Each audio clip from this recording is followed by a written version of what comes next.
আসসালামু আলাইকুম ওয়া রাহমাতুল্লাহি ওয়া বারাকাতুহু। বিসমিল্লাহির রহমানির রহিম। আলহামদুলিল্লাহি হামদাশ শাকিরিন ওয়াসসালাতু ওয়াসসালামু আলা সাইয়্যিদিল মুরসালিন নবিয়্যিনা মুহাম্মাদিন ওয়া আলা আলিহি ওয়া সাহবিহি ওয়া মান ইহতাদা বিহুদাহু ইলা ইয়াউমিদ্দিন, আম্মা বা'দ। যাবতীয় প্রশংসা, গুণগান, হামদ, তারিফ, স্তুতি এবং কৃতজ্ঞতা সেই মহান রাজাধিরাজ আল্লাহ রাব্বুল ইজ্জাত ওয়াল জালালের শাহী দরবারে পেশ করছি, যিনি আমাদেরকে আজকের ফেসবুকের এই অনলাইন সিরাত ক্লাসে উপস্থিত হওয়ার সুযোগ করে দিয়েছেন। আসুন আমরা রব্বুল আলামিনের শাহী দরবারে হৃদয়ের সবটুকু তাযীম মিশিয়ে কালিমাতুশ শুকর আদায় করি। আমরা সকলেই পড়ি আলহামদুলিল্লাহ। অতঃপর সালাত সালাম এবং অবারিত শান্তির ধারা বর্ষিত হোক প্রাণপ্রিয় নবী সাইয়্যিদুল মুরসালিন রাহমাতুল্লিল আলামিন নবী মুহাম্মদ রাসূলুল্লাহ সাল্লাল্লাহু আলাইহি ওয়াসাল্লামের প্রতি। আসুন আমরা প্রিয় নবীর প্রতি হৃদয়ের সবটুকু ভালোবাসা উজাড় করে সালাত ও সালাম পেশ করি। আমরা পড়ি সাল্লাল্লাহু আলাইহি ওয়াসাল্লাম। মোহতারাম মুআজ্জাজ প্রাণপ্রিয় দর্শক, শ্রোতা, দিনী ভাই, বোন এবং বন্ধুগণ, এই মুহূর্তে যারা আমাদের সাথে লাইভে যুক্ত হয়েছেন সবাইকে আমি জানাচ্ছি অনেক অনেক প্রীতি, শুভেচ্ছা এবং আন্তরিক মোবারকবাদ। সেই সাথে দোয়া করছি রব্বুল আলামিন যেন আমাদেরকে কোরআন এবং সুন্নাহর বিশুদ্ধ জ্ঞান অর্জন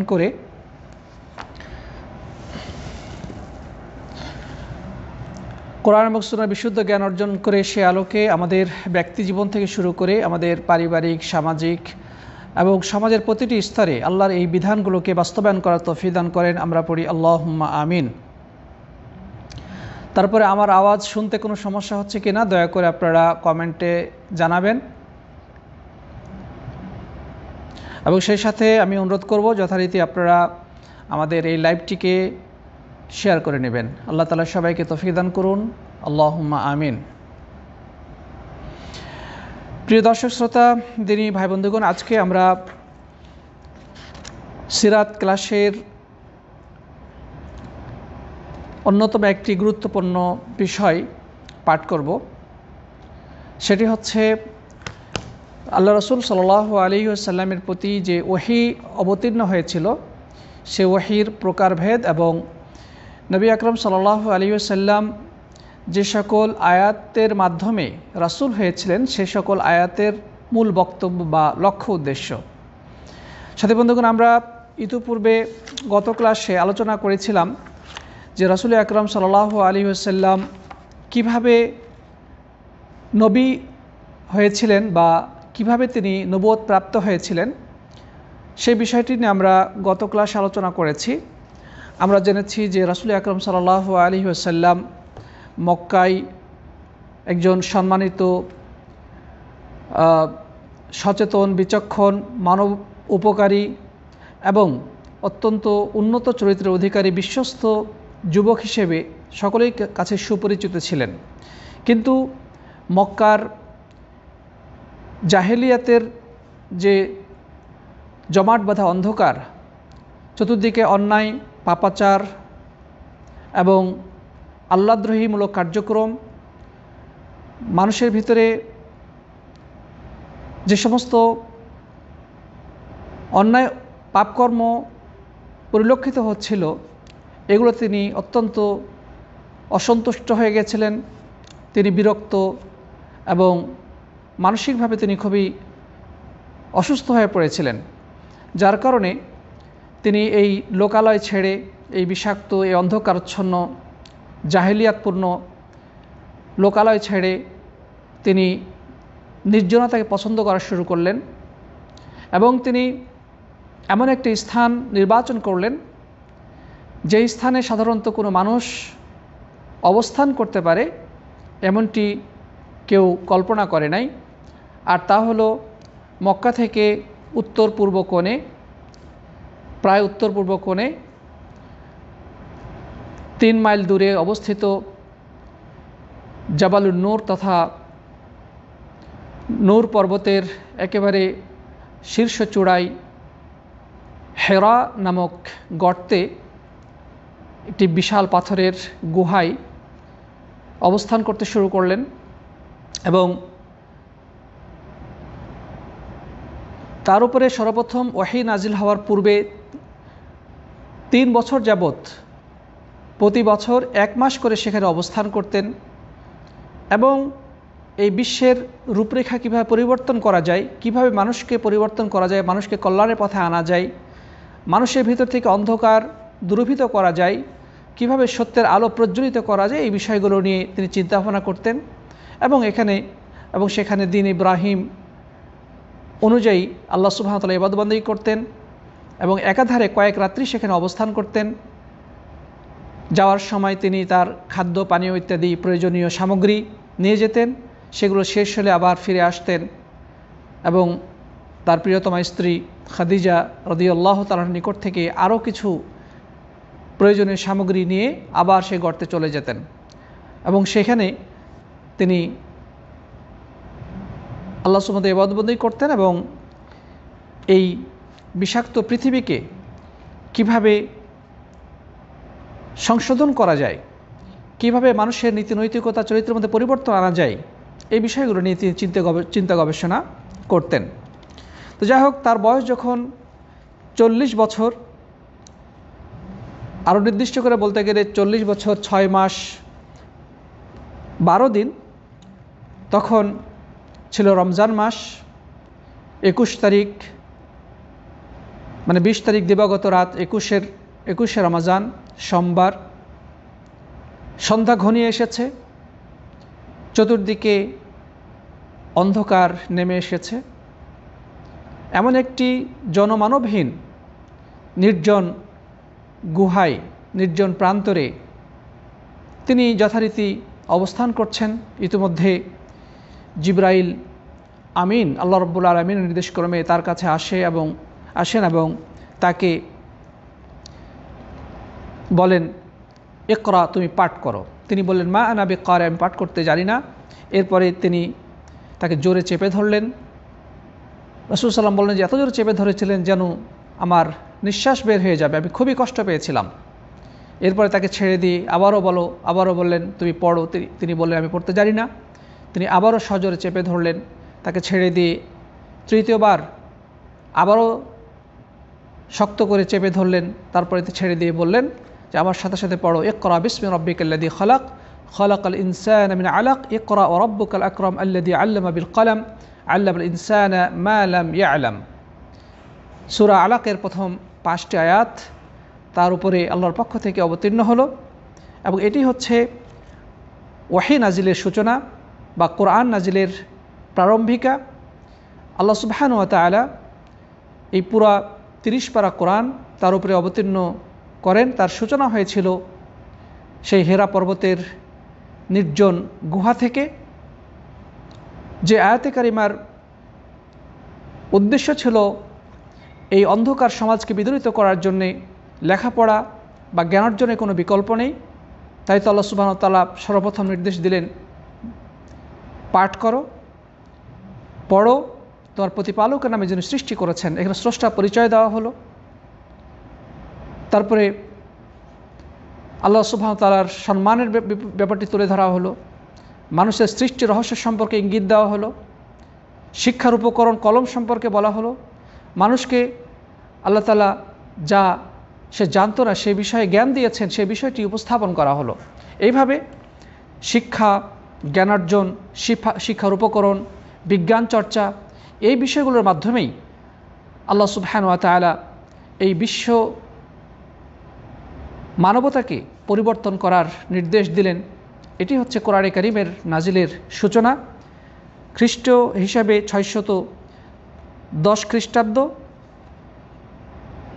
10ই আগস্ট এই ওয়াহী নাজিলের সূচনা হয় এবং এরপরে সময়ের ব্যবধানে প্রয়োজন অনুযায়ী মানুষের বিভিন্ন সমস্যার সমাধান কল্পে রব্বুল আলামিন জিবরাইল আমিনের মারফতে ক্রমান্বয়ে দীর্ঘ 23 বছরের মধ্যে এই 30 পারা কোরআন প্রিয় নবী সাল্লাল্লাহু আলাইহি ওয়াসাল্লামের প্রতি অবতীর্ণ করেন। যে কোরআন অদ্যাবধি অবিকৃত অবস্থায় রয়েছে। আজ থেকে 1400 বছর আগে যেভাবে কোরআন অবতীর্ণ হয়েছিল তা হুবহু এখন পর্যন্ত মুসলিম জাতির কাছে সংরক্ষিত রয়েছে। আল্লাহ রাব্বুল আলামিন তা সংরক্ষণ করেছেন এবং তিনি ঘোষণা করেছেন তা তিনি সংরক্ষণ করবেন। আল্লাহ তাআলা বলছে ইন্না নাহনু নাজ্জালনা যিকরা ওয়া ইন্না লাহু লাহাফিজুন। এই উপদেশ বার্তা কোরআনকে আমি অবতীর্ণ করেছি এবং অবশ্যই আমি তার সংরক্ষণকারী। প্রিয় সাথী বন্ধুগণ, সেই হেরা পর্বতে যে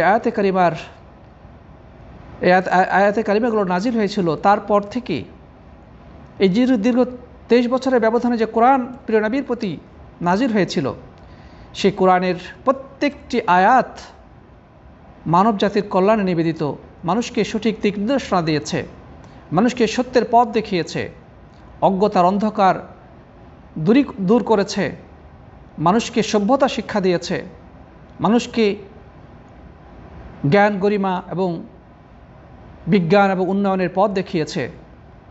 দুর্ভাগ্য হলো সত্য যে বর্তমানে অধিকাংশ মুসলিম সেই মহাগ্রন্থ, বিশ্ব মানবতার নিকটে আল্লাহর পক্ষ থেকে প্রেরিত যে মহাসংবিধান, সেটা বোঝা তো দূরে থাক, শিশু শ্রেণীতে একটা শিশু যেভাবে দেখে দেখে ধারাপাত পড়তে পারে বা প্রাথমিক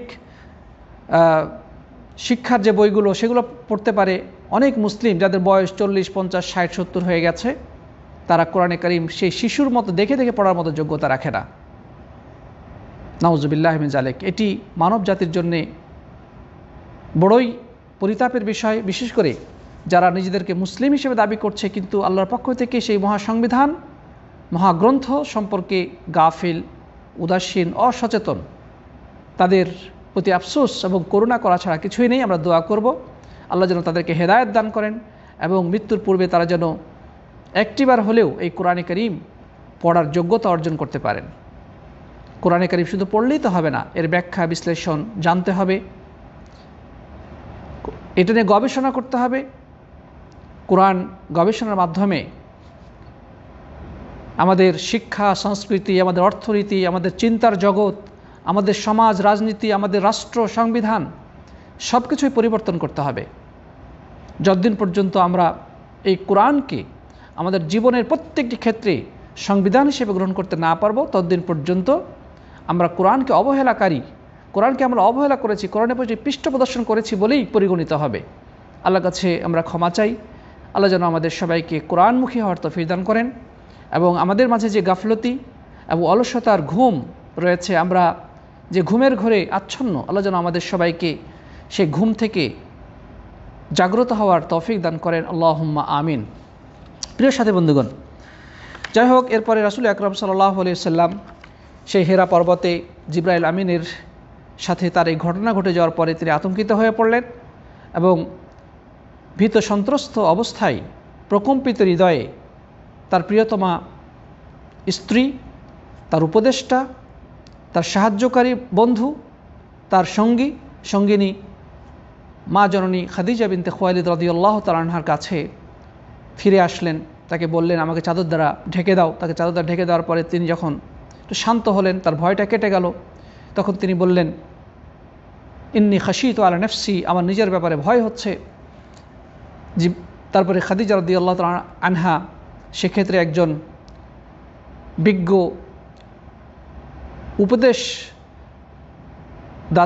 উপদেশদাতা হিসেবে নিজেকে পেশ করলেন, উপদেষ্টার কাজ করলেন, তার হৃদয়ে সাহস যোগালেন, তাকে তিনি অভয়বাণী শোনালেন এবং বললেন যে আল্লাহ তাআলা আপনাকে লাঞ্ছিত করবেন না, আপনার সব কিছু ঠিক আছে, আপনি মানুষের কল্যাণ করেন, আমি গরিব অসহায় মানুষের সাহায্যে সবার আগে ছুটে যান, নিঃস্ব মানুষের দরবারে, নিঃস্ব মানুষের কাছে আপনি সাহায্যের জন্যে সবার আগে উপস্থিত হন, আপনি আত্মীয় স্বজন আসলে সম্মান করেন তাদেরকে। মোট কথা আরবের মক্কার মধ্যে আপনার সুনাম সুখ্যাতি রয়েছে, অনেক ভালো কাজ করেন, উত্তম চরিত্র অধিকারী, অতএব আল্লাহ তাআলা আপনাকে সবার সামনে লাঞ্ছিত করবেন এমনটি হতে পারে না। এরপরে তিনি ওয়ারাকা বিন নওফলের কাছে নিয়ে গেলেন এবং ওয়ারাকা বিন নওফলের কাছে প্রিয় নবী সাল্লাল্লাহু আলাইহি ওয়াসাল্লাম সেই হেরা পর্বতে ঘটে যাওয়া সমস্ত ঘটনার বিবরণ শোনালেন। ওয়ারাকা সব শুনে বললেন, ইন্না হাদান নামুস আল্লাযী জাআ ইলা মূসা আও আনজালা আলা মূসা, এ হচ্ছে সেই ফেরেশতা যা মূসা আলাইহিস সালামের কাছেও আগমন করেছিলেন, অর্থাৎ তুমি নবী হবে। ওয়ারাকা বিন নওফল নবী আকরাম সাল্লাল্লাহু আলাইহি ওয়াসাল্লামকে সুসংবাদ দিয়ে বললেন যে তুমি নবী হচ্ছ, তুমি নবী। এরপরে তিনি বললেন যে আমি যদি তোমার এই নবুয়তকালে জীবিত থাকি তোমাকে আমি সর্বাত্মকভাবে সাহায্য করব, এবং আমার যদি যৌবন থাকতো তাহলে তোমাকে আমি আমার সব কিছু সম্পূর্ণ শক্তি দিয়ে তোমার পাশে দাঁড়াতাম। যখন তোমার নিজস্ব কওমের লোকেরা তোমার সাথে শত্রুতায় লিপ্ত হবে তখন আমি তোমাকে আমার সর্বশক্তি দিয়ে সাহায্য করতাম। নবী আকরাম সাল্লাল্লাহু আলাইহি ওয়াসাল্লাম তিনি ওই ওয়ারাকা আরও বললেন যে তোমার কওম তোমাকে তোমার এলাকা থেকে বের করে দেবে, তোমার প্রতি জুলুম নির্যাতন করা হবে। নবী সাল্লাল্লাহু আলাইহি ওয়াসাল্লাম বিস্মিত হয়ে বললেন আওয়া মুখরিজিয়াহুম, আমার কওমকে আমাকে সত্যি বের করে দেবে? তখন তিনি বললেন যে তোমার পূর্বে যত নবী রাসূল দুনিয়ার বুকে এসেছিলেন সবার সাথেই এই ধরনের শত্রুতা করা হয়েছিল। তার এলাকার লোকজন, তার পাড়া প্রতিবেশী, তার পরিচিত জন, তারাই তার শত্রুতায় লিপ্ত হয়েছিল, অতএব তোমার সাথেও শত্রুতা করা হবে। এরপরে ওয়ারাকা বিন নওফল মারা যান। নবী আকরাম সাল্লাল্লাহু আলাইহি ওয়াসাল্লাম বলেছিলেন যে আমি দেখেছি ওয়ারাকা বিন নওফল জান্নাতের মধ্যে রেশমের কাপড় পরিধান করে টেনে টেনে ঘুরে বেড়াচ্ছেন। অর্থাৎ ওয়ারাকা বিন নওফল জান্নাতবাসী প্রিয় নবী সাল্লাল্লাহু আলাইহি ওয়াসাল্লাম তার সুসংবাদ দিয়েছিলেন বা তার ঘোষণা তিনি দিয়েছিলেন। অর্থাৎ যেহেতু ওই ব্যক্তি দ্বীনে হানিফের উপরে প্রতিষ্ঠিত ছিল, ইব্রাহিম আলাইহিস সালামের রেখে যাওয়া ইসলামের উপরে প্রতিষ্ঠিত ছিলেন, অর্থাৎ শিরক মুক্তভাবে তিনি জীবনযাপন করতেন, কিন্তু খ্রিস্টান ধর্ম অনুসারী ছিলেন। কিন্তু অবশেষে যেহেতু নবী আকরাম সাল্লাল্লাহু আলাইহি ওয়াসাল্লামের নবুয়তকে স্বীকৃতি দিয়েছিলেন, যার কারণে রব্বুল আলামিন তাকে জান্নাতবাসী করেছিলেন। প্রিয় সাথী বন্ধুগণ, যাই হোক আমরা এই বিষয়গুলো জেনেছি। এরপরে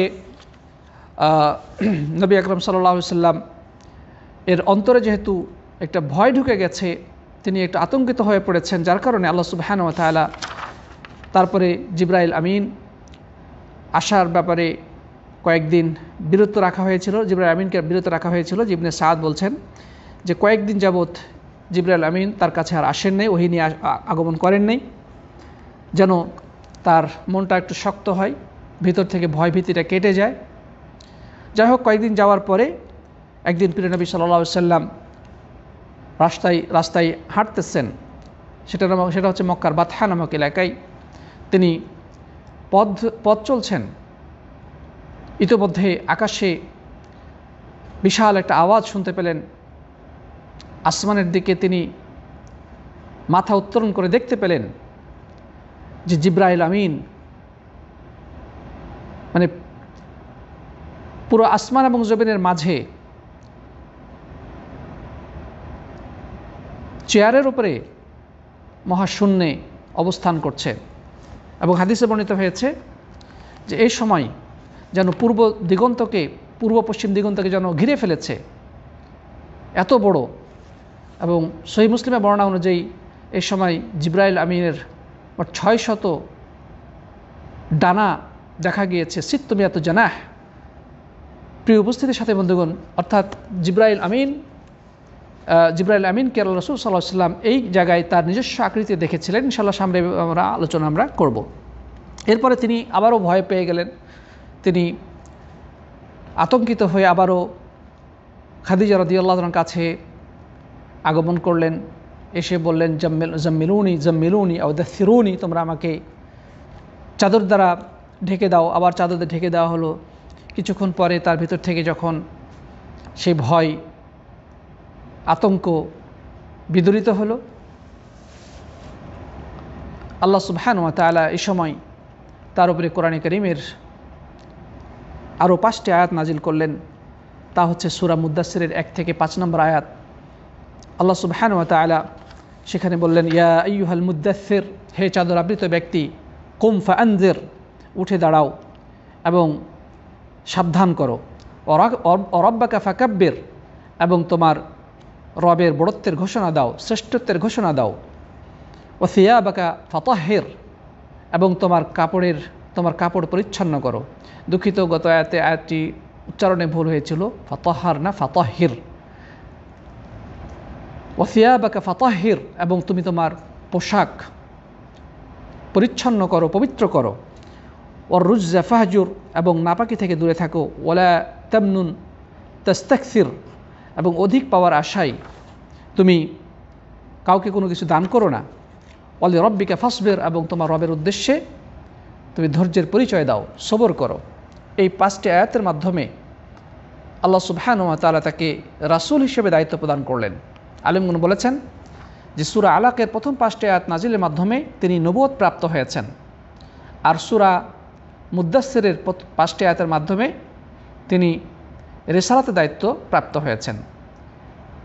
নবুয়তের দায়িত্ব পাওয়ার অর্থটা হলো তিনি আল্লাহর পক্ষ থেকে বার্তা পেয়েছেন, কিন্তু তা মানুষের কাছে পৌঁছানোর দায়িত্ব পান নাই। তাকে বলা হয় নাই যে তুমি মানুষের কাছে আল্লাহর পক্ষ থেকে ওহী প্রচার করো, বা আল্লাহর পক্ষ থেকে কোনো দায়িত্ব তুমি মানুষের কাছে পৌঁছিয়ে দাও, কোনো আহ্বান করো, মানুষকে ডাকো, এ ধরনের কোনো নির্দেশনা নেই।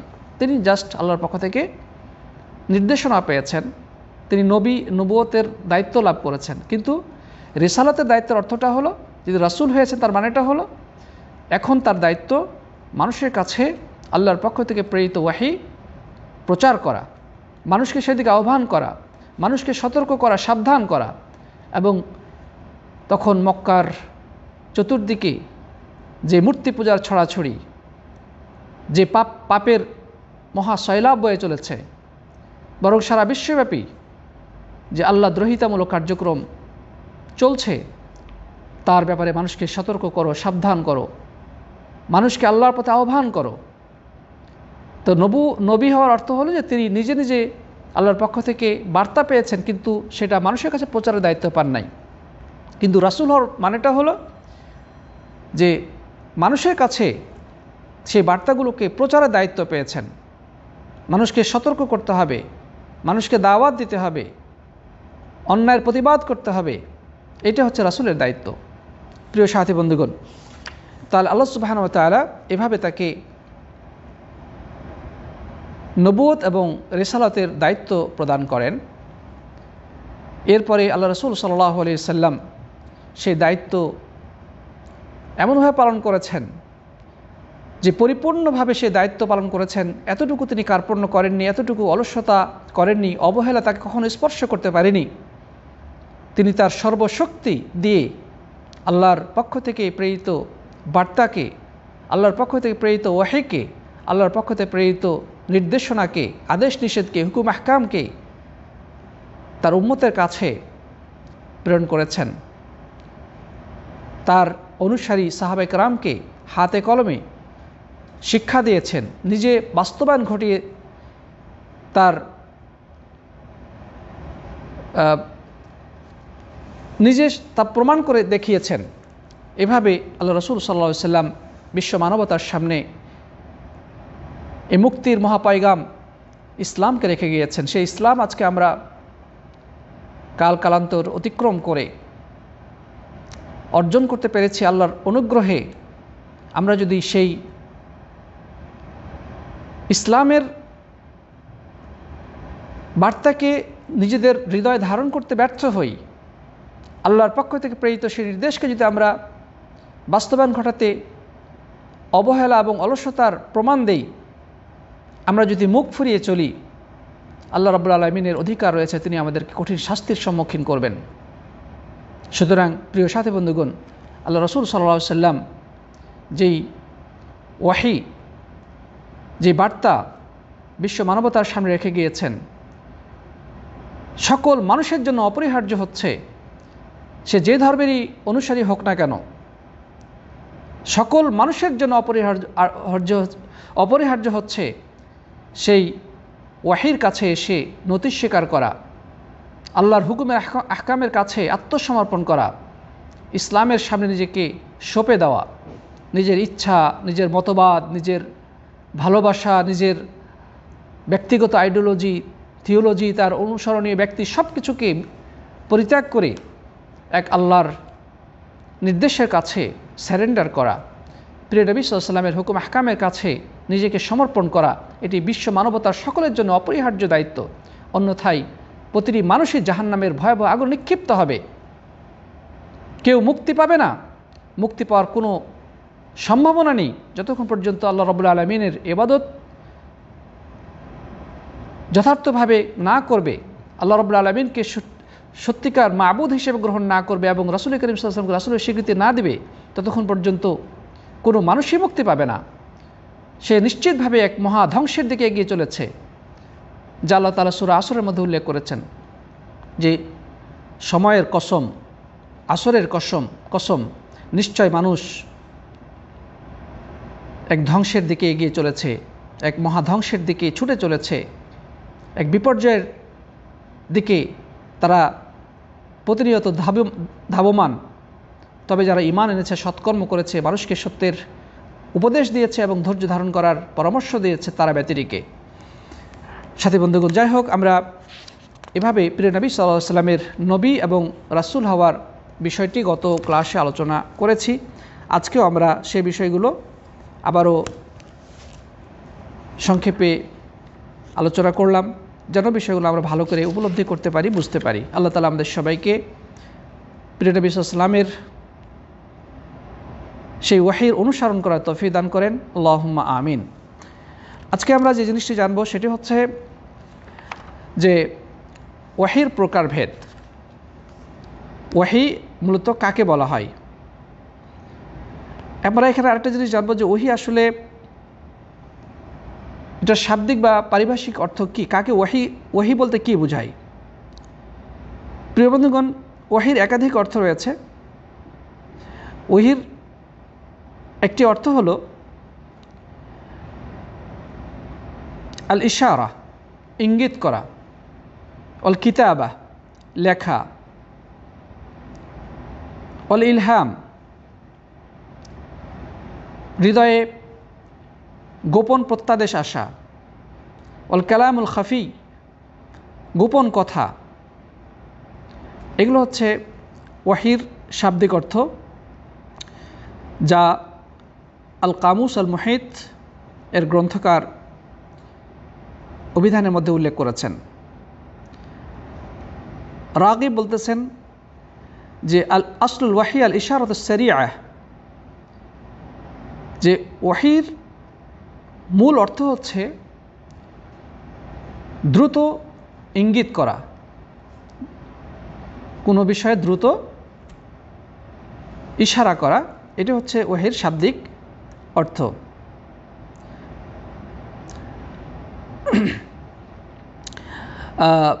সাথী বন্ধুগণ, এর আরও অর্থ রয়েছে, যাই হোক আমরা সেদিকে যাচ্ছি না।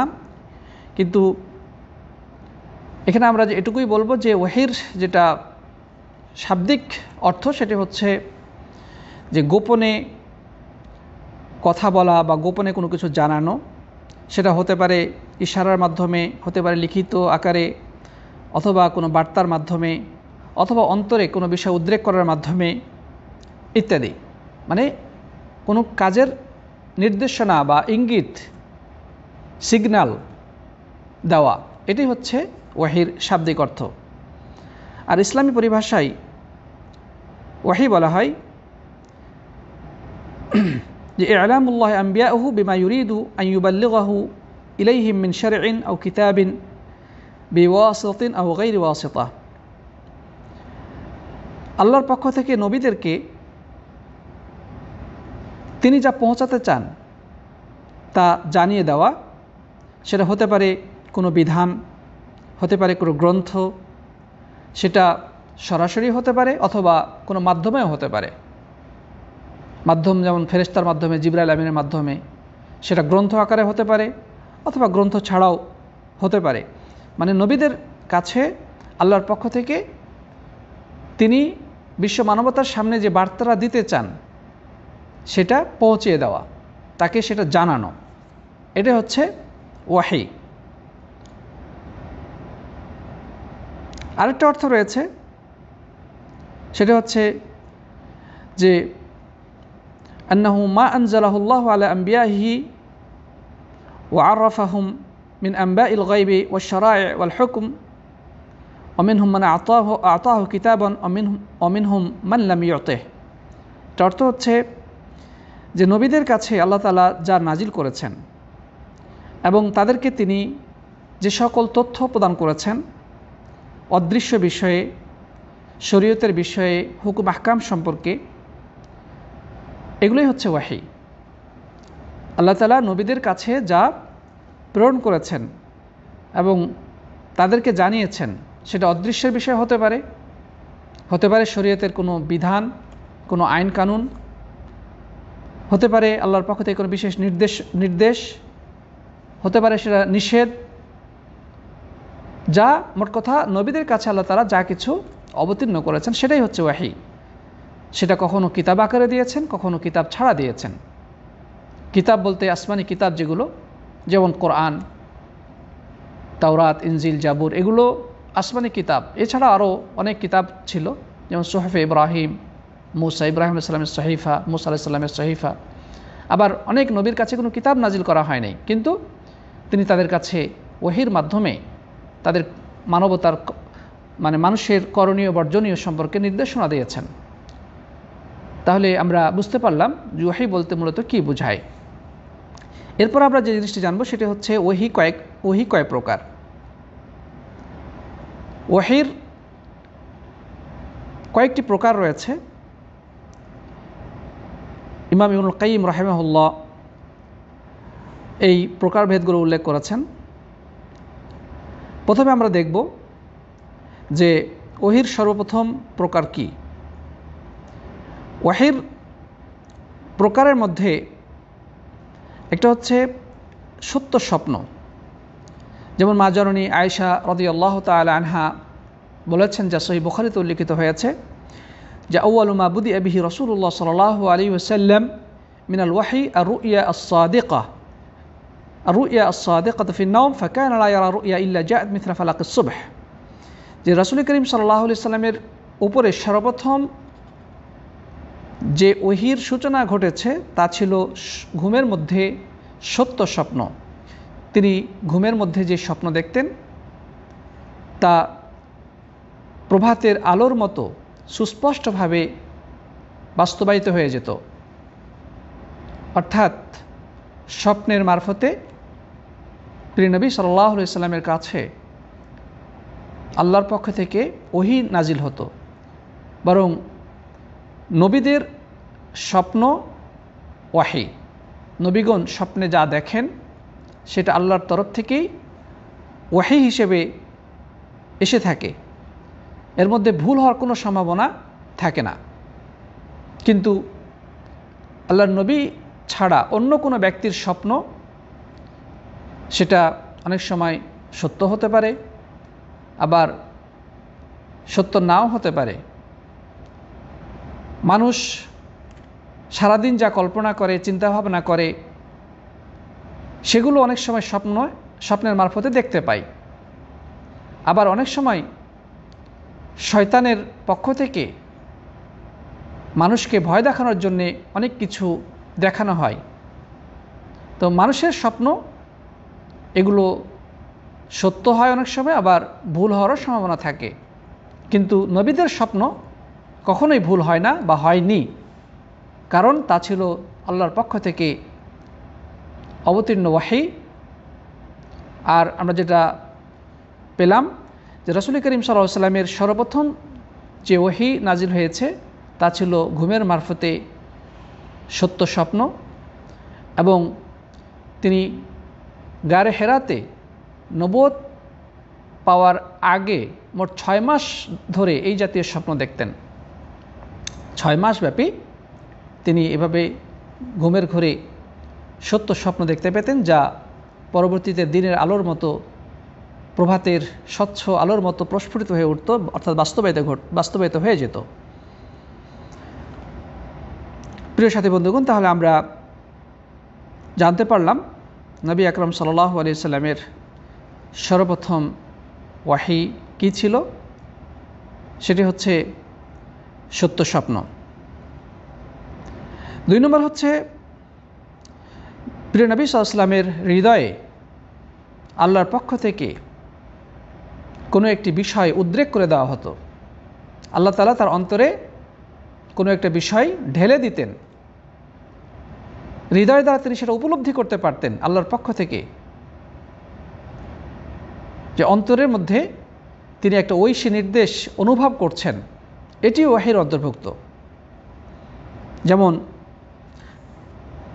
হাদিসে বর্ণিত হয়েছে, আবু উমামা রাদিয়াল্লাহু তাআলা আনহু থেকে বর্ণিত, তিনি বলেন রাসূলুল্লাহ সাল্লাল্লাহু আলাইহি ওয়াসাল্লাম ইরশাদ করেছেন, ইন্না রূহুল কুদুস নাফাথা ফি রূ'i আও ফি রাউ'i আন্না নাফসান লান তামুত হাত্তা তাস্তাকমিলা আজালাহা, যে নিশ্চয় জিবরাইল আমার অন্তরে একথা ঢেলে দিয়েছেন যে কোনো প্রাণী তার নির্ধারিত জীবিকা গ্রহণ ব্যতিরেকে কখনোই মৃত্যুবরণ করবেন না। অর্থাৎ আল্লাহ রাব্বুল আলামিন জিবরাইলকে নির্দেশ দিয়েছেন, জিবরাইল প্রিয় নবী সাল্লাল্লাহু আলাইহি ওয়াসাল্লামের অন্তরে এই কথাটা ঢেলে দিয়েছেন বা অন্তরে সেটা উদ্রেক করে দিয়েছেন। কি সে কথাটা ছিল এরকম যে কোনো মানুষ তার নির্দিষ্ট যে রিজিক বা জীবিকা সেটা পরিপূর্ণভাবে গ্রহণ ব্যতিরেকে কখনোই দুনিয়া থেকে বিদায় নেবে না, অবশ্যই তা সে গ্রহণ করবে। ওয়া তাস্তাউইবু রিজকাহা, তার রিজিককে সে পরিপূর্ণভাবেই গ্রহণ করবে। ফাত্তাকুল্লাহ, অতএব তোমরা আল্লাহকে ভয় করো। ওয়া আজমিলুত তালাব, এবং আল্লাহর দেওয়া রিজিক অনুসন্ধানের ক্ষেত্রে তোমরা সুন্দরতম পন্থা অবলম্বন করো। ওয়ালা ইয়াহমিলান্না আহাদাকুম ইস্তিবতাউর রিজকি আন ইয়াতলুবাহু বিমাসিয়াতিল্লাহ, জীবিকা উপার্জনের বিলম্ব তোমাদেরকে যেন আল্লাহর নাফরমানিতে লিপ্ত হয়ে তা অনুসন্ধান উদ্বুদ্ধ না করে। তার মানে কেউ হয়তো বা রিজিক বা জীবিকার অনুসন্ধান করছে, চাকরি, ব্যবসা বাণিজ্য ইত্যাদি করার মাধ্যমে সে তার জীবিকা অনুসন্ধান করছে, কিন্তু হয়তো ব্যবসায় লাভ হলো না, চাকরির থেকে সে ভালো মানের বেতন পেল না, অথবা কৃষি কাজ করার পরে ফসল পেল না, তার মানে রিজিক চেষ্টা করার পর সে পেল না, তাহলে সে যেন আল্লাহর নাফরমানিতে লিপ্ত হয়ে আল্লাহ রিজিক অনুসন্ধান না করে। যেন হালালভাবে ব্যবসা করতেছে কিন্তু বেশি ফায়দা হচ্ছে না, আচ্ছা ঠিক আছে তাহলে হারাম পন্থায় চলে গেলাম, নাউজুবিল্লাহ। চুরিচামারি, ডাকাতি বা অন্যায় অপকর্মর মাধ্যমে সম্পদ জমা শুরু করলাম, এমনটা যেন না করা হয়। রিজিক যেটা অবশ্যই প্রত্যেকটি মানুষের ভাগ্যে লেখা হয়েছে তা আসবেই, কোনো সন্দেহ নেই, সে কখনোই মারা যাবে না তা গ্রহণ না করার পূর্বে। অতএব তোমরা রিজিক অনুসন্ধান করার ক্ষেত্রে সর্বোত্তম বৈধ পন্থা অবলম্বন করো। দেরি হচ্ছে, আল্লাহর পক্ষ থেকে রিজিক সে পাচ্ছে না, এই জন্যে সে নাফরমানিতে লিপ্ত হয়ে গিয়ে টাকা পয়সা উপার্জনের পিছনে পড়ে যাবে, এমনটি কখনোই করার সুযোগ নেই। ফাইন্নাল্লাহ তাআলা লা ইয়ানালু মা ইনদাহু ইল্লা বিতাআতিহি, ফাইন্নাল্লাহ তাআলা লা ইউনালু মা ইনদাহু ইল্লা বিতাআতিহি, কারণ আল্লাহর কাছে যা আছে তা আল্লাহর আনুগত্য ব্যতিরেকে পাওয়া যায় না। সুতরাং আমরা আল্লাহর দেওয়া রিজিক, তার সম্পদ ইত্যাদি যদি পেতে চাই, তার আনুগত্যের মাধ্যমে আমাদেরকে পেতে হবে। হ্যাঁ, আল্লাহর নাফরমানি করেও আল্লাহ তাআলা বান্দাকে অনেক সময় দেন, বান্দা নাফরমান, আল্লাহর অবদ্ধতায় লিপ্ত, নাফরমানিতে লিপ্ত, অথবা আল্লাহর বিরুদ্ধে সে গালাগালি করে, নাস্তিক, তারপরও আল্লাহ তাআলা তাকে দেন, এটা তার জন্য পরীক্ষা। সে দুনিয়ার এই সম্পদ পেয়ে যেন ভেবে না বসে যে আমি নিজস্ব শক্তিতে সব কিছু উপার্জন করছি, কারণ আল্লাহ তাআলা তাকে সুযোগ দিয়েছেন। সানাস্তাদরিজুহুম মিন হাইসু লা ইয়ালামুন, আল্লাহ বলছেন যে তাদেরকে আমি সুযোগ দিয়েছি, ঢিল দিয়েছি, কিন্তু তারপরে তাদেরকে এমনভাবে টেনে ধরবো যখন তারা বুঝতেই পারবে না। যারা আল্লাহ নাফরমানি করছে দুনিয়ার সম্পদ পেয়ে, তারা যদি মনে করে বসে যে তারা আল্লাহর বন্ধন থেকে মুক্ত, তাহলে তারা ভুলের মধ্যে হাবুডুবু খাচ্ছে। যদি তাই না হতো তাহলে তারা আজকে বেঁচে থাকতো, তারা পৃথিবীতে অমর হয়ে থাকতো, তারা চিরকাল যৌবন লাভ করতে পারত, কিন্তু তা সম্ভব হয়নি। তারা কখনো অসুস্থ হতো না, তারা রোগাক্রান্ত হয়ে পড়ে, তাদের শরীর দুর্বল হয়ে পড়ে, অসুস্থ, তারপরে বার্ধক্য তাকে গ্রাস করে, অবশেষে দুনিয়া থেকে চিরবিদায় গ্রহণ করে। আল্লাহ নির্দেশ করবেই তাকে অবশ্যই পরিচালিত হতে হয়, কিন্তু সাময়িকভাবে আল্লাহ তাআলা তাকে ঢিল দিয়েছেন, কিন্তু সে বুঝতে পারে না। আল্লাহ রাসূল করিম সাল্লাল্লাহু আলাইহি ওয়াসাল্লাম হাদিসের মধ্যে বলেছেন যে এই দুনিয়াটা যদি আল্লাহর কাছে একটা মশার ডানা সমপরিমাণ মূল্যের হতো, তাহলে কোনো কাফেরকে তিনি এক ঢোক পানি পান করার সুযোগ দিতেন না। প্রিয় বন্ধুগণ, তার মানে এটা সম্পূর্ণ মূল্যহীন। ডাস্টবিন, যেমন আমরা ঘর বাড়ি পরিষ্কার করে ডাস্টবিনে ময়লা বাইরে ফেলে দেই, ওই ময়লা যে কেউ ওই টোকাইরা টুকে নিয়ে যায় বা টোকাইরা সেটা সংগ্রহ করে বা সেখান থেকে কিছু খুঁজে, আমরা এটাকে বাধা দেই না, কারণ এই ময়লা আবর্জনা এগুলো তো আমরা ফেলেই দিয়েছি, এটা তো আমাদের কাছে কোনো মূল্য নেই। সুতরাং আল্লাহ রাব্বুল আলামিন আমাদেরকে এই দুনিয়াটা আল্লাহর কাছে একেবারেই মূল্যহীন, তুচ্ছ। হাদিসে রয়েছে যে একটা কান কাটা ছাগলের সমানও এই দুনিয়াটার মূল্য আল্লাহর কাছে নেই। এই যে আমরা দুনিয়াতে চোখ ধাঁধানো বড় বড় বিল্ডিং, স্বর্ণ রৌপ্য, জায়গা জমি, 100 তলা 150 তলা অট্টালিকা দেখতে পাচ্ছি, বিভিন্ন টাওয়ার দেখতে পাচ্ছি, ঢাকা শহরের উন্নত মানের জায়গার দাম, ওয়াশিংটন ডিসিতে দাম, এত কিছু দুনিয়ার এই সম্পদ দেখার পরে আমাদের কাছে মনে হচ্ছে এটা কতই না কিছু, এটা কতই না মূল্যবান, কিন্তু আল্লাহর কাছে এর কোনো মূল্য নেই। ভাগ্যে যা লেখা আছে তা অবশ্যই আসবে।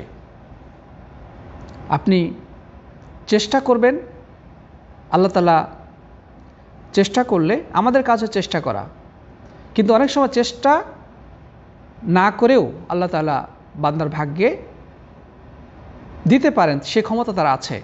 কিন্তু সাধারণ নিয়ম হচ্ছে আমাদেরকে চেষ্টা করতে হবে, অনুসন্ধান করতে হবে, পরিশ্রম করতে হবে। তাই বলে অন্যায় পথে যাওয়া যাবে না, আল্লাহর নাফরমানির পথে যাওয়া যাবে না। বৈধভাবে আল্লাহ তাআলা নিজেই বলছেন সেখানে যে ওয়াজমিলু ফিত তালাব, তোমরা রিজিক অনুসন্ধান করো সুন্দরতম পন্থায়। মানে ঘরে বসে থাকলে রিজিক আসবে এমনটি বলা হয় নাই, আপনাকে খুঁজতে হবে। ফাইদা কুজিয়াতিস সালাতু ফান্তাশিরু ফিল আরদ, সালাত শেষ হয়ে গেলে তোমরা জমিনে ছড়িয়ে পড়ো, আল্লাহ রিজিক অনুসন্ধান করো। যাই হোক, প্রিয় সাথী বন্ধুগণ, আমরা তাহলে 2 নম্বর বিষয়টি জানলাম যে ওহী নাজিল হতো, ফেরেশতা তার হৃদয়ে কোনো কিছু জাগ্রত করে দিতেন, উদ্রেক করে দিতেন, সেটা তিনি হৃদয়ে উপলব্ধি করতে পারতেন, পরবর্তীতে তা তিনি প্রকাশ করতেন। এটিও ওহীরই অন্তর্ভুক্ত। এই হাদিসটি, যে হাদিসটি আমরা আলোচনা করেছি, এটি সহিহ ইবনে হিব্বানে বর্ণিত হয়েছে এবং হাদিসটি সহিহ। তাছাড়া আবু নুআইম তার হিলিয়াতুল আউলিয়া গ্রন্থেও এটি বর্ণনা করেছেন। শেখ আলবানী রাহিমাহুল্লাহ এটিকে সহিহ বলেছেন। বর্ণনা করেছে আব্দুল্লাহ ইবনে মাসউদ রাদিয়াল্লাহু তাআলা আনহু। 3 নম্বর হচ্ছে মানব আকৃতিতে জিবরাইল আমিনের আগমনের মাধ্যমে প্রিয় নবী সাল্লাল্লাহু আলাইহি ওয়াসাল্লামের কাছে ওহী নাজিল করা হতো। আল্লাহ রাসূল সাল্লাল্লাহু আলাইহি ওয়াসাল্লাম দেখতে পেতেন একজন মানুষের আবির্ভাব ঘটেছে, তিনি বুঝতে পারতেন তিনি হচ্ছেন জিবরাইল। ফেরেশতারা তাকে দেখতে পেতেন, কিন্তু তারা তাকে চিনতে পারত না যে তিনি ফেরেশতা। আল্লাহ নবী সাল্লাল্লাহু আলাইহি ওয়াসাল্লাম নিশ্চিতভাবে জানতে পারতেন। কখনো কখনো এক যুবক সাহাবী, এবং বলা হয়ে থাকে যে সবচেয়ে সুন্দরতম সাহাবীদের মধ্যে একজন সুদর্শন যুবক সাহাবী ছিলেন, তার নাম দিহিয়া আল কালবি। তার আকৃতিতে মাঝে মাঝে প্রিয় নবী সাল্লাল্লাহু আলাইহি ওয়াসাল্লামের কাছে জিবরাইল আমিন আগমন করতেন এবং আল্লাহর পক্ষ থেকে প্রেরিত বার্তা পৌঁছে দিতেন। তাছাড়া আমরা তাওহীদের ক্লাসে সে হাদিসে জিবরাইল নিয়ে যখন আলোচনা করেছিলাম, সেখানে আমরা দেখেছি যে মদিনার মসজিদে আল্লাহ নবী সাল্লাল্লাহু আলাইহি ওয়াসাল্লামের চারপাশে সাহাবায়ে কেরাম বসেছিলেন। ইতিমধ্যে একজন যুবক, যার মাথার চুল কালো, শ্বেতশুভ্র পোশাক পরিধান করে আগমন করে এবং তাকে সেখানে ইসলাম, ইমান এবং ইহসান সম্পর্কে প্রশ্ন করে, কিয়ামত আলামত সম্পর্কে প্রশ্ন করেন এবং নবী সাল্লাল্লাহু আলাইহি ওয়াসাল্লাম তার প্রশ্নের জবাব দেন। এরপরে নবী সাল্লাল্লাহু আলাইহি ওয়াসাল্লাম ওমর রাদিয়াল্লাহু আনহুকে বললেন, ওই ব্যক্তি যখন উঠে চলে গেল মসজিদ থেকে, তখন ওমর ইবনে খাত্তাবকে প্রিয় নবী সাল্লাল্লাহু আলাইহি ওয়াসাল্লাম বললেন যে দেখো তো ওই ব্যক্তি কোথায় গেল। তৎক্ষণাৎ ওমর রাদিয়াল্লাহু তাআলা মসজিদ থেকে বের হয়ে দেখলেন যে উনি উধাও, তার কোনো অস্তিত্ব দেখা যাচ্ছে না। তখন প্রিয় নবী সাল্লাল্লাহু আলাইহি ওয়াসাল্লাম ব্যাখ্যা দিয়ে বললেন, এতক্ষণ যে তোমাদের সামনে যেই যুবক ইসলাম, ঈমান এবং ইহসান সম্পর্কে প্রশ্ন করেছিল, কিয়ামত আলামত সম্পর্কে প্রশ্ন করেছিল, সে সাধারণ কোনো মানুষ নয়। তিনি হচ্ছেন ইন্নাহু জিবরিল আতাকুম লিউআল্লিমাকুম দীনাকুম। ইনি হচ্ছেন আল্লাহর সবচেয়ে সম্মানিত ফেরেশতা জিবরাইল। সে তোমাদের কাছে তোমাদের দিন শিক্ষা করার জন্যে এসেছিল। তো এখানে আমরা দেখতে পাচ্ছি যে মানুষের আকৃতিতে প্রিয় নবী সাল্লাল্লাহু আলাইহি ওয়াসাল্লামের কাছে কখনো কখনো ওহী নিয়ে হাজির হতেন জিবরাইল আমিন। আল্লাহ নবী সাল্লাল্লাহু আলাইহি ওয়াসাল্লাম তাকে চিনতে পারতেন, কিন্তু ফেরেশতারা চিনতে পারতেন না। জি, তারপরে আমরা আরেকটা বিষয় দেখি, নবী আকরাম সাল্লাল্লাহু আলাইহি ওয়াসাল্লাম এর কাছে ওহী আসার আরেকটি প্রকার হলো যে আল্লাহ নবী সাল্লাল্লাহু আলাইহি ওয়াসাল্লামের কাছে কখনো কখনো ওহী আসতো, কিন্তু সেটা মানে ঘণ্টা ধ্বনির মতো ঝনঝন শব্দ হতো, তার কাছে আওয়াজ শোনা যেত এবং নবী সাল্লাল্লাহু আলাইহি ওয়াসাল্লাম এটা তার কাছে সবচেয়ে কষ্টকর হিসেবে পরিগণিত হতো। তিনি খুবই কষ্ট পেতেন এবং হাদিসে বর্ণিত হয়েছে যে প্রচণ্ড ঠান্ডার সময়ও যখন তার কাছে এভাবে ওহী আসতো, তখন তার কপালে ঘাম জমে উঠত, ঘাম ঝরে পড়ত এবং সেই ঘামগুলো যেন মুক্তা সদৃশ জলজল করত।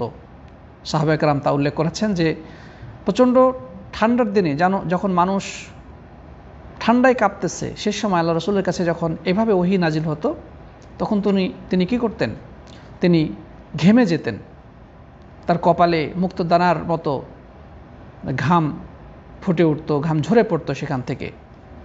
প্রিয় নবী সাল্লাল্লাহু আলাইহি ওয়াসাল্লামের কাছে এভাবে কখনো কখনো ওহী নাজিল হয়েছে। তারপরে আরেক প্রকার ওহী হচ্ছে যে জিবরাইল আলাইহিস সালাতু ওয়াস সালাম নিজস্ব আকৃতিতে প্রিয় নবীর কাছে এসেছেন, নবী সাল্লাল্লাহু আলাইহি ওয়াসাল্লাম দেখেছেন স্বচক্ষে। আর এই ঘটনা দুইবার ঘটেছে। প্রিয় নবী সাল্লাল্লাহু আলাইহি ওয়াসাল্লাম জিবরাইল আমিনকে তার নিজস্ব আকৃতিতে দুইবার অবলোকন করেছেন। একবার হচ্ছে হেরা পর্বতে আয়াত নাজিল হওয়ার পরে কিছুদিন ওহী বন্ধ থাকে, তারপরে তিনি মক্কার বাথা নামক এলাকায় পথ চলছিলেন। সে সময় যখন আকাশে তিনি আওয়াজ শুনতে পেলেন, মাথা উত্তোলন করে দেখলেন জিবরাইল আমিন তার 600 ডানা মেলে মানে দিগন্ত বিস্তৃত করে পুরো দিগন্তকে ঢেকে নিয়ে তিনি আসমান আর জমিনের মাঝে এক শূন্যে চেয়ারের উপরে বসে রয়েছেন, কুরসির উপরে তিনি অবস্থান করছেন। সেটা একটা দৃশ্য। আরেকটি দৃশ্য হলো প্রিয় নবী সাল্লাল্লাহু আলাইহি ওয়াসাল্লাম যখন এই বিশ্ব চরাচর অতিক্রম করে একে একে 7 আসমান পাড়ি দিয়ে সিদরাতুল মুনতাহায় গিয়ে উপনীত হন, সেখানে জিবরাইল আমিনকে প্রিয় নবী সাল্লাল্লাহু আলাইহি ওয়াসাল্লাম স্বচক্ষে দর্শন করেছিলেন, তার নিজস্ব আকৃতি দেখেছিলেন। আল্লাহ রাব্বুল আলামিন কোরআনের মধ্যে সূরা নাজমের 4 নম্বর আয়াত থেকে এই বিষয়টি উল্লেখ করেছেন। 4 থেকে নিয়ে মোটামুটি 13-14 নম্বর আয়াত পর্যন্ত এই বিষয়টা আল্লাহ সুবহানাহু ওয়া তাআলা উল্লেখ করেছেন। প্রিয় উপস্থিতি, সেখানে আল্লাহ সুবহানাহু ওয়া তাআলা জিবরাইল আমিনের সে অবস্থাটা উল্লেখ করেছেন আল্লাহ তাআলা বলছেন যে আল্লামাহু শাদীদুল কুওয়া যু মিররাতিন ফাস্তাওয়া ওয়া হুয়া বিল উফুকিল আ'লা। যে কোরআন, আল্লাহ সুবহানাহু ওয়া তাআলা বলছেন যে কোরআনকে শিক্ষা দিয়েছেন একজন সম্মানিত ফেরেশতা, তার সহজাত শক্তি সম্পন্ন এবং সে নিজ আকৃতিতে প্রকাশ পেল। এখানে ফেরেশতা তার নিজ আকৃতিতে প্রকাশ পেল, আল্লাহ সুবহানাহু ওয়া তাআলা সেটা উল্লেখ করেছেন। আপনি সূরা নাজমের 5 নম্বর আয়াতে কথা বলেছেন যে সে সহজাত শক্তি সম্পন্ন, সে নিজ আকৃতিতে প্রকাশ পেল। এটা 6 নম্বর আয়াতে বলেছেন বিল উফুকিল আ'লা, মানে ঊর্ধ্ব দিগন্তে। যাই হোক, আল্লাহ সুবহানাহু ওয়া তাআলা সূরা নাজমের এই আয়াতগুলোতে জিবরাইল আমিনের নিজ আকৃতিতে প্রকাশের বিষয়টি উল্লেখ করেছেন। তো এখান থেকে বোঝা যায় যে কখনো কখনো জিবরাইল আমিন নিজস্ব আকৃতিতে প্রিয় নবী সাল্লাল্লাহু আলাইহি ওয়াসাল্লামের কাছে এসেছেন এবং ওয়াহী নাজিল করেছেন। আরেকটি বিষয় হলো যে আল্লাহ সুবহানাহু ওয়া তাআলা কখনো কখনো নিজেই ওয়াহী নাজিল করেছেন। আল্লাহ রাব্বুল আলামিন নিজেই বার্তা দিয়েছেন প্রিয় নবী সাল্লাল্লাহু আলাইহি ওয়াসাল্লামকে। কারণ আমরা সকলেই এই ঘটনার সাথে পরিচিত যে রাসূল আকরাম সাল্লাল্লাহু আলাইহি ওয়াসাল্লাম যখন মেরাজে গমন করেন, 7 আসমানে যখন আল্লাহ রাব্বুল আলামিনের সন্নিকটস্থ হন, তার কাছে যান, তখন তার উপরে 50 ওয়াক্ত নামাজ ফরজ করা হয়। এবং আল্লাহ সুবহানাহু ওয়া তাআলা এখানে কোনো মিডিয়া ছাড়াই, যেমন মিডিয়া তো সবসময় থাকে জিবরাইল আমিন, কিন্তু সে মেরাজের ঘটনায় স্বয়ং আল্লাহ সুবহানাহু ওয়া তাআলা নিজেই 50 ওয়াক্ত নামাজের বিধান আল্লাহ নবী সাল্লাল্লাহু আলাইহি ওয়াসাল্লামকে জানিয়েছেন। তাহলে এখানে সরাসরি কোনো মাধ্যম ব্যতিরেকেই ওয়াহী নাজিল করেছেন আল্লাহ সুবহানাহু ওয়া তাআলা প্রিয় নবীর প্রতি। তাহলে আমরা এখান থেকে আরেকটি প্রকার জানতে পারলাম যে আল্লাহ রাব্বুল আলামিন কোনো ধরনের মাধ্যম ব্যতিরেকে বা জিবরাইল আমিনের মধ্যস্থতা ছাড়াই সরাসরি ওহী নাজিল করেছেন।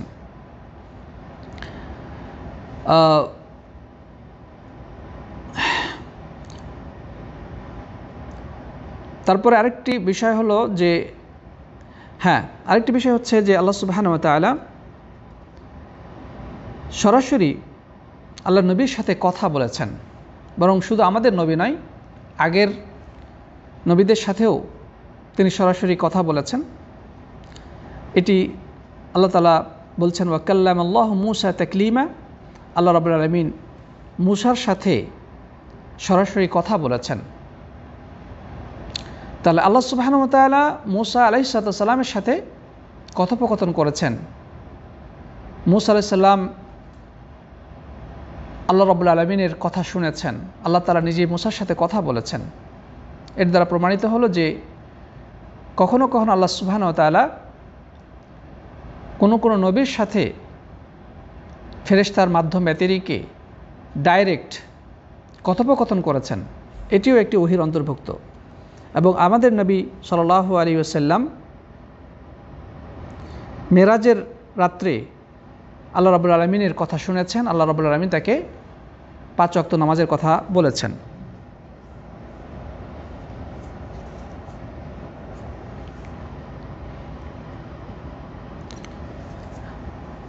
তাহলে আমরা মোটামুটি এই 7টি প্রকার জানতে পারলাম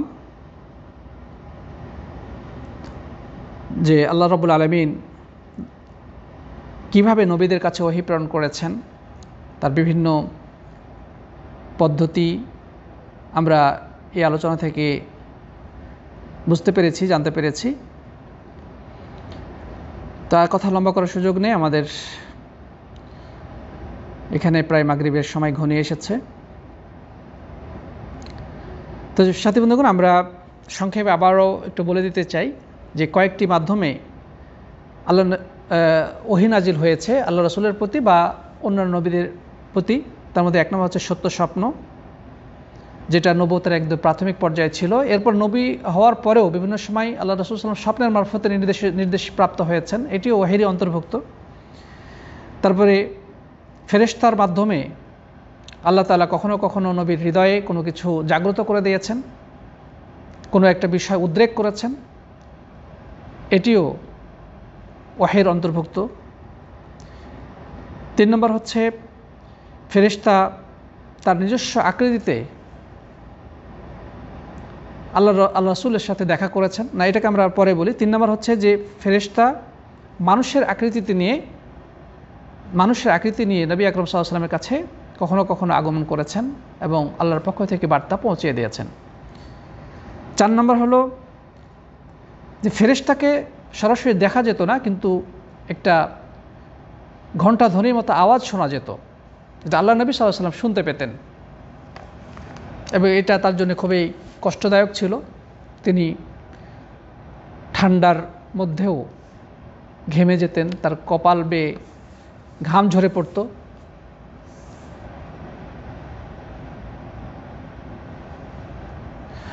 তারপরে 5 নম্বর যেটা বলা হচ্ছে সেটা হচ্ছে যে জিবরাইল আমিনকে কখনো কখনো প্রিয় নবী সাল্লাল্লাহু আলাইহি ওয়াসাল্লাম তার নিজস্ব আকৃতি দেখেছেন, যেটা 2 বার ঘটেছে বলে সহিহ বুখারীতে বা সহিহ মুসলিমে বর্ণিত হয়েছে। একবার হচ্ছে হেরা পাহাড়ে সর্বপ্রথম ওহী নাজিলের পরে, দ্বিতীয়বার যখন তিনি ঊর্ধ্বাকাশে তাকালেন তখন তিনি জিবরাইল আমিনকে তার 600 ডানা মেলে দিগন্ত বিস্তৃত পুরো দিগন্তকে ঢেকে চেয়ারের মধ্যে আসমান জমিনের মাঝে বসে থাকার সময় দেখেছেন। আবার মেরাজের রাত্রে সিদরাতুল মুনতাহার কাছে জিবরাইল আমিনকে তার স্বচক্ষে বা তার প্রকৃত অবস্থায় প্রিয় নবী সাল্লাল্লাহু আলাইহি ওয়াসাল্লাম দর্শন করেছেন, দেখেছেন। 6 নম্বর হচ্ছে আল্লাহ তাআলা সরাসরি ওহী নাজিল করেছেন। 7 নম্বর হচ্ছে কোনো ফেরেশতার মাধ্যম ছাড়াই আল্লাহ তাআলা আমাদের নবীর সাথে কথা বলেছেন এবং আমাদের পূর্বে মূসা আলাইহিস সালামের সাথে কথা বলেছেন। তো এখানে আরেকটি বিষয় আমরা বলে নিতে চাই, সেটি হচ্ছে যে আল্লাহ রাব্বুল আলামিনের যে কথা বলার বিষয়টি, এই ব্যাপারে আহলে সুন্নাত জামাতের আকীদা হচ্ছে যে এই কথাটা প্রকৃত কথা, এটা কোনো রূপক অর্থে গ্রহণ করা বৈধ নয়। আল্লাহ রাব্বুল আলামিন প্রকৃতভাবেই কথা বলেছেন, যেমনটি বিভিন্ন বাতিল ফিরকা মুতাজিলা, আশআরি, এই সকল বাতিল ফিরকার লোকেরা অপব্যাখ্যা করার চেষ্টা করে।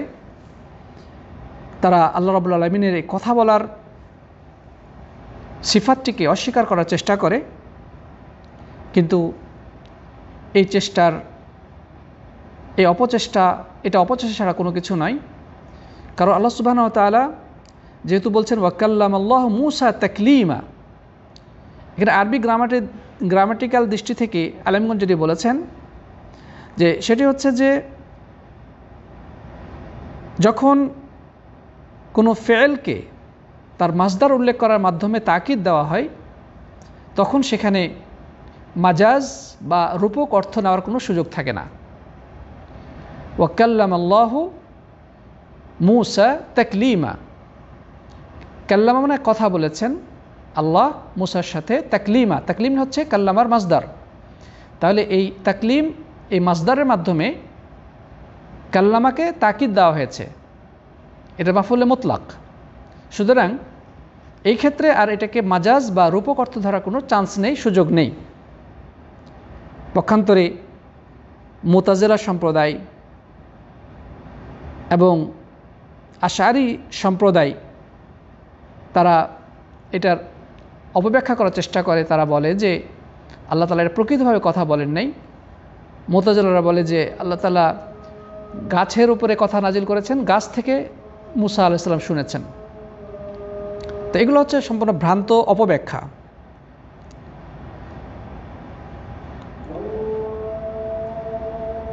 যাই হোক, আমরা আর লম্বা করতে পারছি না। ইনশাআল্লাহ আল্লাহ তাআলা তৌফিক দিলে পরবর্তীতে কথা হবে।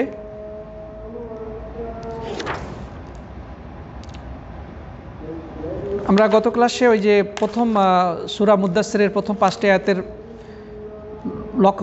আয়াতগুলোর ব্যাখ্যা সংক্ষেপে বলে ফেলেছিলাম। তারপরে দুই কথায় আমরা শেষ করে দেবো। সেটি হচ্ছে আল্লাহ তাআলা সেই আয়াতগুলোতে বলেছেন যে ইয়া আইয়ুহাল মুদ্দাসসির, হে চাদর আবৃত ব্যক্তি, কুম ফাআনজির, আপনি দাঁড়ান এবং মানুষকে সতর্ক করেন। মানে সারা পৃথিবীব্যাপী মানুষের কাছে এই সতর্কবাণী পৌঁছে দিন যে তারা যে নাফরমানি করছে, আল্লাহ রাব্বুল আলামিনের বিরুদ্ধে কার্যক্রম করছে, এর পরিণতি খুবই ভয়ানক। মানুষকে জাহান্নামের ব্যাপারে সাবধান করেন, মানুষের ভবিষ্যৎ যে কুপরিণতি তাদের জন্য অপেক্ষা করছে সেই ব্যাপারে সাবধান করেন। এটি আল্লাহ রাসূলের প্রতি একটি দায়িত্ব। তারপর আল্লাহর প্রভুর শ্রেষ্ঠত্ব ঘোষণা করার উদ্দেশ্য হচ্ছে যে তিনি হচ্ছেন সবচেয়ে বড়, তিনি শ্রেষ্ঠ, তার উপরে আর কেউ নেই। সুতরাং আমরা যেন কেউ অহংকার না করি, নিজেদেরকে বড় ভাবা শুরু না করি, নিজেদেরকে মহাশক্তিধর ভাবতে শুরু না করি। কারণ সর্বময় শক্তি, ক্ষমতা সব কিছু একমাত্র আল্লাহ রাব্বুল আলামিনের জন্যই সাজে। অহংকার করা কেবল তারই সাজে, তিনি সবচেয়ে বড়। সুতরাং এই পৃথিবীতে আমাদের অহংকার বা বড়াই করার কোনো সুযোগ নেই, এই কথাটা যেন মানুষের কাছে পৌঁছে দেওয়া হয়। পোশাকের পবিত্রতার উদ্দেশ্য হচ্ছে নিজের দেহ এবং শরীরকে যেন বাহ্যিক নাপাকি থেকে দূর করা হয়, নাপাকি থেকে পবিত্র করা হয়, এবং মনকেও ভ্রান্ত বিশ্বাস চিন্তাধারা থেকে চিন্তাধারা থেকে পবিত্র করা হয়। তো বাহ্যিক পোশাক আশাক যেভাবে পবিত্র রাখতে হবে, আমাদের মনকেও বাজে চিন্তা, বাতিল আকীদা, বিশ্বাস থেকে পবিত্র রাখতে হবে। আল্লাহ সুবহানাহু ওয়া তাআলা এই নির্দেশ আমাদেরকে দিচ্ছেন। তারপরে যাই হোক, আমরা কথা লম্বা করবো না ইনশাআল্লাহ। আশা করি আপনারা বুঝতে পেরেছেন আয়াতগুলোর অর্থ। তাছাড়া আপনারা তাফসিরও দেখে নিতে পারেন আয়াতগুলো সম্পর্কে। আল্লাহ তাআলা সবাইকে কোরআন এবং হাদিসের বিশুদ্ধ জ্ঞান অর্জন করে সে আলোকে জীবন পরিচালিত করার তৌফিক দান করেন। আল্লাহর পক্ষ থেকে অবতীর্ণ ওহীর প্রতি যেন আমরা যথাযথ সম্মান প্রদর্শন করি, সেগুলোকে যথাযথভাবে গ্রহণ করি, হৃদয়ে ধারণ করি, বাস্তবে তা আমরা সেটাই করি, বাস্তবে এটা প্রতিফলন ঘটায়। আল্লাহ তাআলা আমাদের সবাইকে তৌফিক দান করুন, আল্লাহুম্মা আমিন। অনেকে তাকদীর নিয়ে প্রশ্ন শুরু করেছেন, আপাতত আমরা দুঃখিত, এই প্রশ্নে আমরা এখন সুযোগ পাচ্ছি না। তো ইনশাআল্লাহ পরবর্তীতে কখনো আমরা উত্তর দেওয়ার চেষ্টা করবো। জাযাকুমুল্লাহু খায়রান। হাদা ওয়া সাল্লাল্লাহু আলা নবিয়িনা মুহাম্মদ ওয়া আলা আলিহি ওয়া সাহবিহি আজমাইন। আসসালামু আলাইকুম ওয়া রাহমাতুল্লাহ।